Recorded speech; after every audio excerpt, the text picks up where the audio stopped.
Hello, welcome to Made for Messiah. Today, are you troubled? Are you troubled in your life?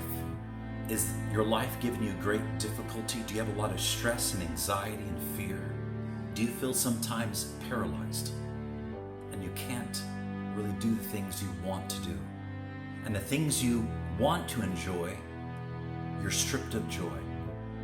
Today in Luke chapter 10, I'm going to read you an interesting set of verses. Here we go. Now it came to pass as they went that he, Jesus, entered into a certain village, and a certain woman named Martha received him into her house. And she had a sister called Mary, which also sat at Jesus' feet, remember that, and heard his word. We have Martha and Mary, good friends of Jesus.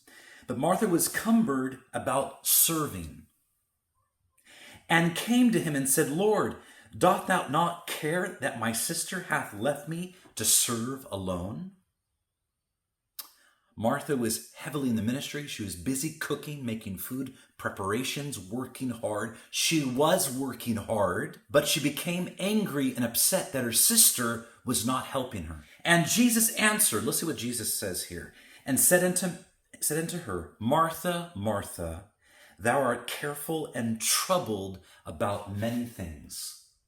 He says, Martha, you're troubled. I see you're troubled. Notice he wasn't angry, but he gave her the truth. Thou art troubled about many things, but one thing is needful. One thing is what you need, Martha. And Mary hath chosen the good part, which shall not be taken away from her. We see here someone working incredibly hard. Maybe a person who works incredibly hard. You're very good at doing tasks, doing the checklist, getting things done, but you're never at the feet of Jesus.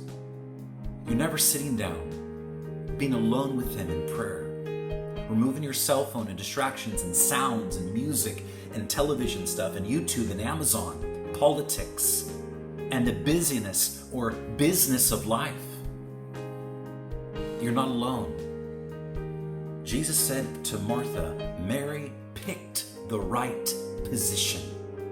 She wants to be in the presence of me and hear my words. My friend, when was the last time you spent a good amount of time alone? Not with your spouse, not with your children, not with your church, not with your pastor, not with your worship leader, with Christ at his feet, listening to him. Sitting down, no distractions, no sounds. Speaking to him and actually being silent and letting him speak to you. Often those times, he convicts us of sin. He lets us realize what changes we need to make. Let me ask you, do you know what changes you need to make in your life? One that is pointed out here is sometimes when we work too hard or too much or focus too much on the ministry, we forget about being in the presence of the Lord, because that is what we need. And what we need is not trouble. What we need is peace. How is that found? How can I find peace? At Jesus' feet. You see, I'm troubled. I have difficulty. Yes. Are you at Jesus' feet?